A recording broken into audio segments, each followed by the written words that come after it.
Hello guys, कैसे हो आप सब। और मैं हूं आप सबकी अर्चना और मैं अपने चैनल पे आपका वेलकम करती हूं। बहुत टाइम हो गया मेरे को बात करे हुए या कोई वीडियो डाले हुए। तो पहले तो मैं अपनी जॉब की बात कर लेती हूँ। पहले मैं सोचती थी हमें कुछ काम ही नहीं है, हम फ्री रहते हैं। वीडियो सोचा था भाई वीक में 2 से 3 वीडियो तो मैं डाल ही लूँगी, लेकिन काम कुछ ऐसा हुआ कि पूरा हफ्ता चला जाता है। इवन एक संडे भी नहीं ऐसा फ्री होता जिस दिन हम फ्री हों। संडे के दिन भी सैटरडे को मैसेज आता है आपकी ड्यूटी वहाँ है, एकदम जाना पड़ता। तो फील्ड का काम है, मेनली मेरी ड्यूटी है फील्ड की। तो फील्ड में जैसे कल ही क्या था, 26 जनवरी था, तो वहाँ पे जाना पड़ा हमें स्टेडियम में जो भी प्रोग्राम था। तो ऐसा लगता जैसे ड्यूटी को किसी की आए लग गई। ये बोलते थे ना आप तो दीदी फ्री हो, ऐसे फ्री है भाई। 10 दिन हो चुके हैं टाइम निकालने के लिए, वरना ये सोचा था आपको हर वीक कोई ना कोई मेरी मोटिवेशन की वीडियो जरूर आएगी। और आप लोगों के साथ जैसे आप लोग तैयारी कर रहे हो ना साइड बाय साइड, जैसे आपका कोई बड़ी बैंड है, आपको गाइड करते रहूंगी, आपको मोटिवेट करते रहूंगी। थोड़ा सा जहाँ पे आपको डाउन फील होगा वहाँ पे आपको डाउन फील नहीं होने दूंगी।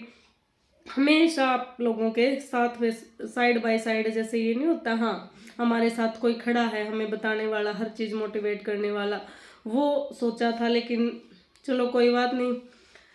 तो मेनली क्वेश्चन क्या था जो बार बार मैसेज भी आते हैं, सीटी का एग्ज़ाम।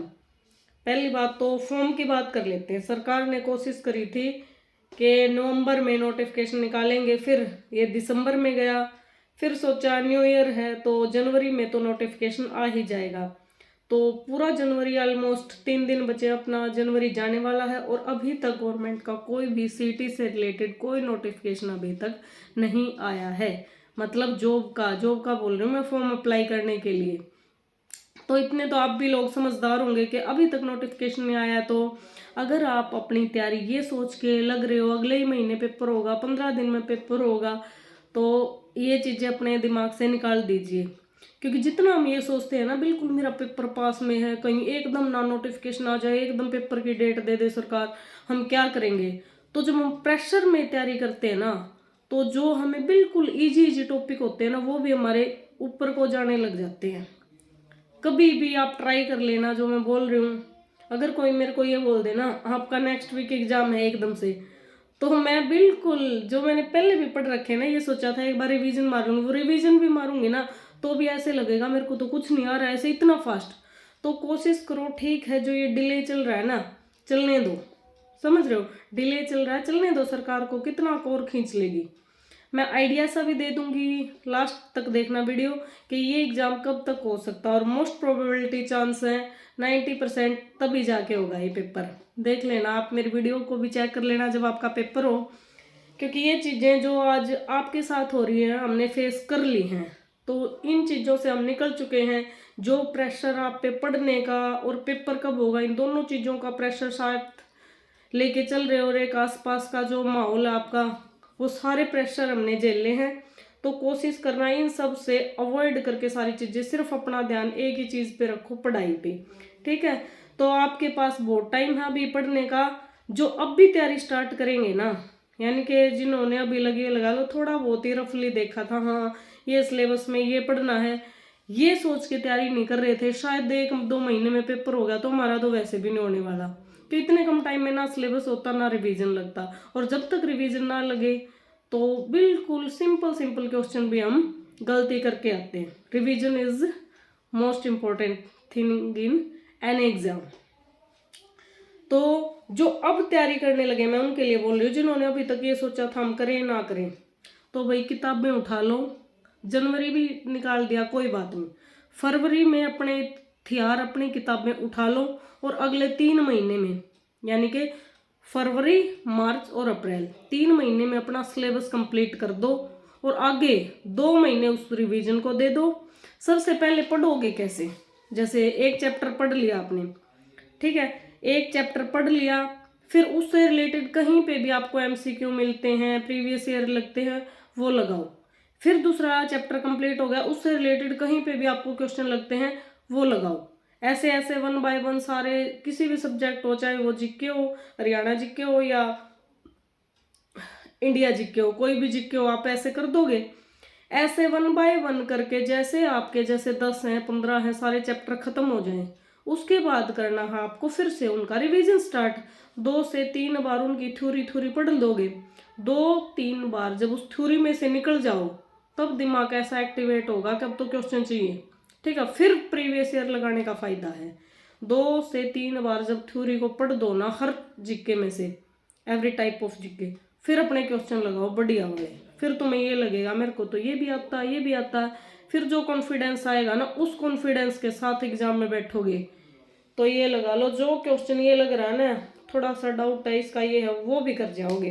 ये चीज़ होती है। कॉन्फिडेंस एक ऐसी चीज़ है, जब हम एग्जाम में वो लेके बैठते हैं ना, ये सोच के बैठते हैं कि हाँ भाई मेरी तो तैयारी इतनी बढ़िया हो रही है। ठीक है, गवर्नमेंट ने टाइम तो लिया, लंबा पेपर, जो सोचा कब था हुआ कब, लेकिन तैयारी मेरी इस लेवल पे आ चुकी है कि मैं सिर्फ एग्ज़ाम की वेट में था, एग्ज़ाम सरकार ले और मेरा सिलेक्शन पक्का। तो इस सफ़र तक आप आ जाओ, इतना तो तय कर लो आप। तो समझ गए होगे पेपर, यानी कि अगले 4-5 महीने तो कोई चांस नहीं है। तो पेपर अब ठीक है, चांस नहीं है तो कब तक होगा। तो सरकार के फेवरेट मंथ होते हैं, बता देती हूँ, आप आपके आसपास के सोर्स से भी आपको पता चल गया होगा सरकार के फेवरेट मंथ कौन से हैं। अगस्त, सितंबर, अक्टूबर, नवंबर, यहाँ पे जाके इतना आगे तो जाएगा पेपर। यानी कि जो अब भी ये सोच के पढ़ रहे हैं प्रेशर में, याद नहीं होता याद नहीं होता, एकदम पेपर आ गया मेरा तो ये भी रहता वो भी रहता है, फास्ट फास्ट करना छोड़ दो, आराम से एक अपने उस पर आ जाओ। हाँ, ये चैप्टर करना ही करना है, कोई प्रेशर नहीं है, अभी कोई पेपर नहीं है अगले 3-4 महीने, यानी कि जून तक कोई पेपर नहीं होगा। ये चीज़ें 99% श्योरिटी के साथ बोल रही हूँ। बाकी आप भी समझदार हो, सरकार के इशारे समझ गए होंगे, जब अब तक नोटिफिकेशन नहीं आया तो आगे कितना और जाएगा ये। तो कोशिश करो साल के एंड में 4-5 महीना पेपर हो तो इतना रिवीजन लगा दें, इतना रिवीजन लगा दें, बस अपनी सीट पक्की कर लें। तो पढ़ते रहना, अपने आसपास की नेगेटिविटी से बचे रहना। बोलने वालों का काम है बोलना, उनको बोलने दो, उनके बोलने से तुम्हारी तैयारी पे कोई फर्क नहीं पड़ना चाहिए, क्योंकि या तो फिर वो जीतेंगे या तुम जीतोगे। अब देख लो, तुम्हारे लिए ये आसपास के समझ गए जो लोग हैं वो इम्पोर्टेंट है, या तुम्हारा लक्ष्य, तुम्हारी नौकरी, तुम्हारे सपने वो ज़रूरी हैं। जब हमारा सपना अपना जुनून बन जाता है तो उसके लिए हम इन छोटी मोटी बातों से ऊपर उठना ज़रूर सीख जाते हैं। अगर नहीं सीख गए तो सीखना ज़रूरी है, क्योंकि लाइफ में नौकरी मिलने के बावजूद भी आपके पास ऐसा मौका आएगा कि आपको बहुत चीज़ों को इग्नोर करके आगे बढ़ना पड़ेगा। नौकरी ये चीज़ नहीं है कि आपको सब कुछ मिल गया, एक दिन सिलेक्शन लिस्ट में आपको देखा अपना नाम है, सब कुछ मिल गया, मैंने अचीव कर लिया, वो खुशी होती है थोड़े से टाइम की। तो ये नेगेटिव पीपल को इग्नोर मारना हमारे लिए क्या ज़रूरी है, उसी के साथ ज़्यादा कांटेक्ट में रहो। ये चीज़ें तो आपको अभी से आदत डाल लो, अभी से अपने आप को ये सोच के पढ़ो, हाँ मैं सर्विस में हूँ और मेरे को लोगों से कैसे डील करना, समझ रहे हो। तो हर टाइप की नेगेटिविटी को इग्नोर करना सीखो, जहाँ पे ज़रूरत आ जाए, मतलब हम इग्नोर ही नहीं कर पा रहे तो वहाँ पे थोड़ा सा बोल के भी जवाब दे दो तो वो भी अच्छा है। लेकिन अपने दिल में कोई भी मतलब जैसे विचार चलते रहते हैं, जब कोई हमें बहुत ज़्यादा बोल देता है तो उन विचारों से दूर होना है। कैसे भी करके आपको सबसे पहला आपका मकसद होना चाहिए खुश रहना, क्योंकि जब हम खुश रहते हैं ना तभी कुछ कर पाते हैं। जब तक हम खुश नहीं होंगे, चाहे वो किसी के कहने से हो, कुछ भी हो, तब तक हम बिल्कुल इजीली चीज़ें भी अचीव नहीं कर पाएंगे। तो अपना हर वीकली पढ़ने का तरीका एक अपना लो, एक वीकली का टारगेट अपना लो। जैसे इस वीक मुझे मैथ के 2 चैप्टर करने हैं, वो कोई बात नहीं, आज नहीं पढ़ पाई, कल नहीं पढ़ पाई, कई बार 1-2 दिन सबकी इमरजेंसी हो जाती है भाई, कोई ना काम हो गया, बच्चे बीमार हो गए, और कई बार कोई ऐसा बोल देता, दिमाग ऐसा डाइवर्ट हो जाता है कि चाह के भी किताबों से हम ध्यान नहीं लगा पाते। तो समझ गए, 1-8 दिन ठीक है, जाने दो, कोई बात नहीं।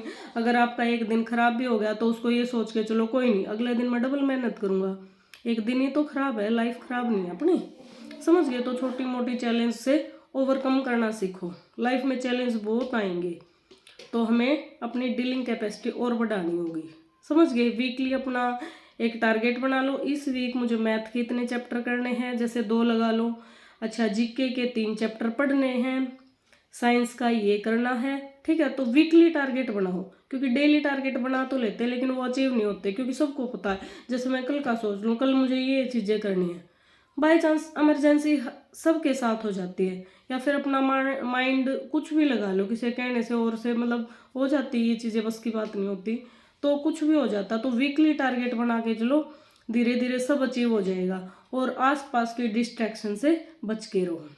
तो इसलिए आगे बढ़ते रहो, पढ़ते रहो। बाय।